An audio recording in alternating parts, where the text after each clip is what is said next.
देश के हित में, गांव गरीब के उज्जवल भविष्य के लिए पूरी सत्यनिष्ठा से, किसानों के प्रति पूर्ण समर्पण भाव से,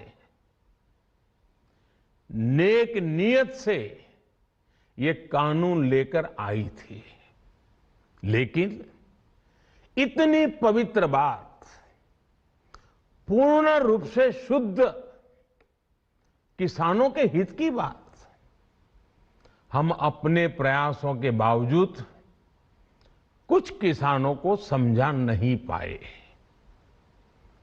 भले ही किसानों का एक वर्ग ही विरोध कर रहा था, लेकिन फिर भी ये हमारे लिए महत्वपूर्ण था। कृषि अर्थशास्त्रियों ने, वैज्ञानिकों ने, प्रगतिशील किसानों ने भी उन्हें कृषि कानूनों के महत्व को समझाने का भरपूर प्रयास भी किया। हम पूरी विनम्रता से, खुले मन से उन्हें समझाते रहे। अनेक माध्यमों से व्यक्तिगत और सामूहिक बातचीत भी लगातार होती रही। हमने किसानों की बातों को, उनके तर्क को समझने में भी कोई कोर कसर बाकी नहीं छोड़ी। कानून के जिन प्रावधानों पर उन्हें ऐतराज था, सरकार उन्हें बदलने के लिए भी तैयार हो गई। 2 साल तक हमने इन कानूनों को सस्पेंड करने का भी प्रस्ताव दिया। इसी दौरान ये विषय माननीय सर्वोच्च न्यायालय के पास भी चला गया। ये सारी बातें देश के सामने है, इसलिए मैं इनके अधिक विस्तार में नहीं जाऊंगा। साथियों, मैं आज देशवासियों से क्षमा मांगते हुए सच्चे मन से और पवित्र हृदय से कहना चाहता हूं कि शायद हमारी तपस्या में ही कोई कमी रही होगी, जिसके कारण दिए के प्रकाश जैसा सत्य कुछ किसान भाइयों को हम समझा नहीं पाए। आज गुरु नानक देव जी का पवित्र प्रकाश पर्व है। ये समय किसी को भी दोष देने का नहीं है।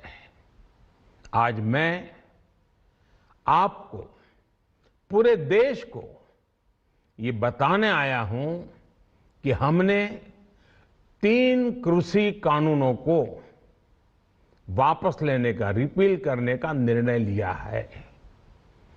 इस महीने के अंत में शुरू होने जा रहे संसद सत्र में, इसी महीने में, हम 3 कृषि कानूनों को रिपील करने की संवैधानिक प्रक्रिया को पूरा कर देंगे।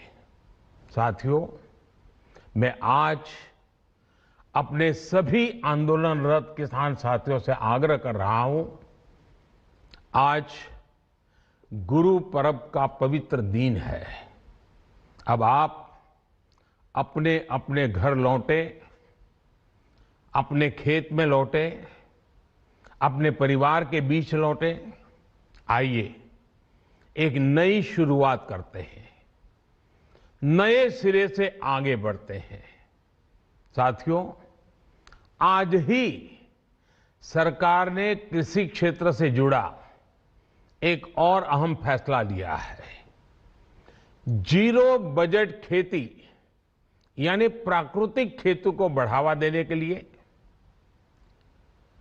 देश की बदलती आवश्यकताओं को ध्यान में रखकर क्रॉप पैटर्न को वैज्ञानिक तरीके से बदलने के लिए एमएसपी को और अधिक प्रभावी और पारदर्शी बनाने के लिए ऐसे सभी विषयों पर भविष्य को ध्यान में रखते हुए निर्णय लेने के लिए एक कमेटी का गठन किया जाएगा। इस कमेटी में केंद्र सरकार, राज्य सरकारों के प्रतिनिधि होंगे, किसान होंगे, कृषि वैज्ञानिक होंगे, कृषि अर्थशास्त्री होंगे। साथियों, हमारी सरकार किसानों के हित में काम करती रही है और आगे भी करती रहेगी।